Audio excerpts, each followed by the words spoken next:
Hey everybody, how's it going? Tanner here to do another motocross track walkthrough with you. It's been a little while since we've done one of these, but I have an exciting one for you today, and I really hope you enjoy this. Moreover, I really hope that you take the time to go out to this track and show some love and support.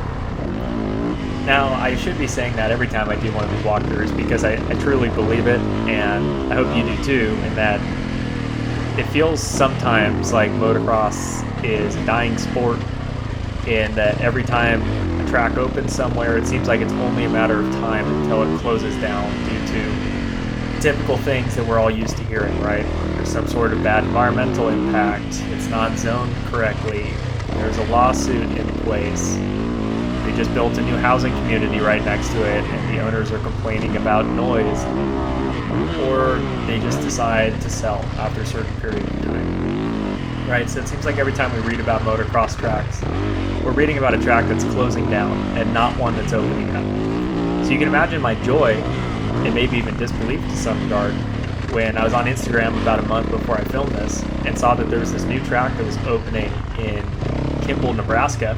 This is Kimball County Motocross, and that it was family owned and operated, and they were just really looking for that love and support of the motocross community to get up and running.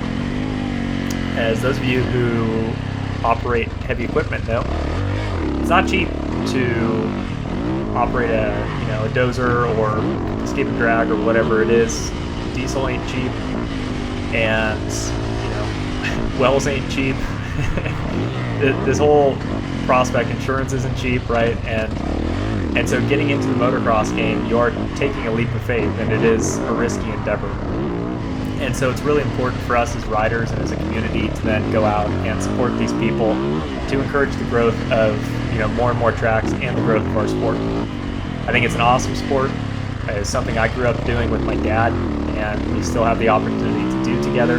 I actually have a cool video coming out soon with my dad. I'm riding at Kimball Mx, so stay tuned for that. But I wouldn't trade those memories for anything, and really it's my goal to set up the future of the sport so that more fathers and sons, or whoever's going out there with you, can have those experiences and just really enjoy the motocross lifestyle. So anyway, all that as an aside, I know none of that is an exact review of this track, but more just saying support motocross in general. Let me talk a little bit about this track. First thing is, let's just get it out there, right?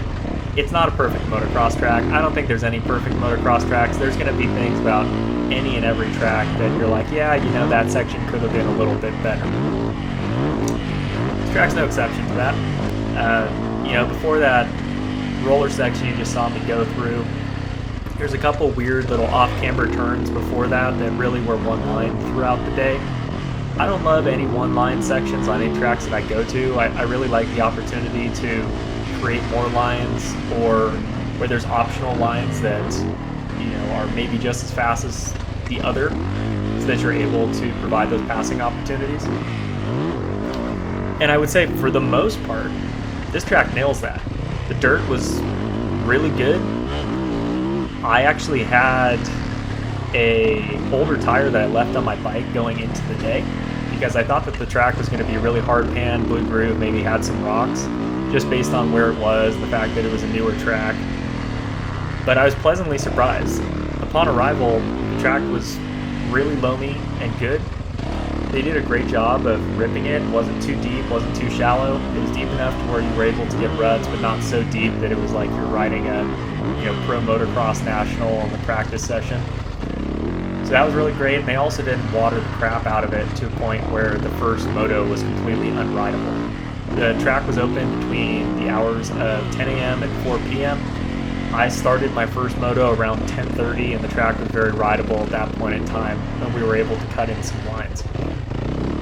So dirt was really good as a result of how it was prepped, and the riders that were there and everything else. The ruts got great on the insides, and because of that, some of them actually got deep enough where alternate ruts started forming around them, which I think is a sign of great track prep. And also the riders that are attending and all that. But it's really great to be able to go to an inside line and actually have multiple ruts to choose from. And as one starts getting really beat and chewed out, you can take that alternate line. This is another turn here as we head up to what was one of the bigger jumps on the track. I was working towards that inside line all day as you see me huck that jump. It was also the intro of this video. I was really proud of that because that outside, I was kind of struggling with it. It was a little bit blown out, which I guess would be my one other critique of this track. With the exception of a couple corners, the outsides aren't really viable options yet. They know what they're doing, obviously, in terms of track prep. They're doing a great job here, and I would imagine with time they'll work more on getting those built up. This is still a relatively new track, just getting cut in. But I didn't really think those outsides were too viable for the most part. Pretty much any time you could nail an inside, it was definitely going to be the faster line. And here's what I'm talking about in terms of alternate ruts, right? You see me cutting inside of the other line and taking something new there. But yeah, generally speaking, really good. And so, yeah, ruts were good, dirt was good. The jumps are, to use an interesting word maybe for it, a bit supercrossy. I think that most of the jump faces can be taken down a few degrees and become a little flatter, and it would probably make them more enjoyable. But it's also different, and I'm into the unique moto experiences where a lot of the jumps that were out there, they do put you pretty high into the air, especially for the size of the jumps. They're not too long lengthwise, but they definitely pop you up.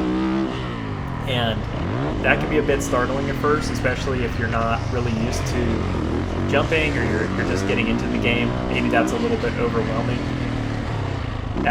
But don't worry, they're pretty safe in terms of how they're built. They might be steep, they might look scary, but the landings aren't too crazy peaky, and there's no situations where there's like a turn immediately afterwards, and if you had to blow through the turn for whatever reason, that you were gonna die, right? Like this is a good example here. I'm actually off the gas on this first step up, still over jumping it. And then the second jump here, like when you first see it, you think, oh my gosh, I can blow through that turn afterwards, but even if you did, you'd be totally safe and it would be fine. So really it's just figuring out the track, giving yourself the opportunity to learn it, and then just work on mastering it throughout the day, and just really practicing good technique. I will say, those two turns right there I mentioned earlier, a little weird for me. This roller section, it's really well built. I will say I just generally suck at rollers, and also I just had some crashes in them in the past, and I'm just not really confident in myself when I go into those sections. So in the first moto of the day, I actually did manual through it once, and it felt really great. I went to do it again the second lap, and just about killed myself.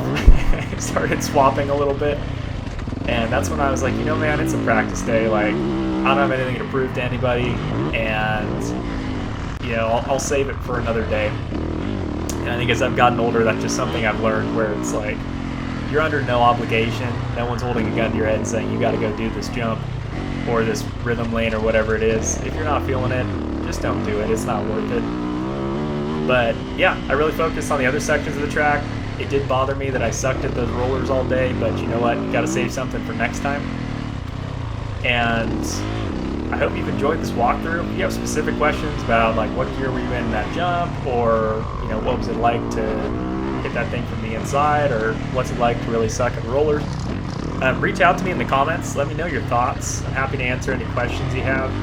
And more so, I encourage you to get out there and check out Kimball County Motocross.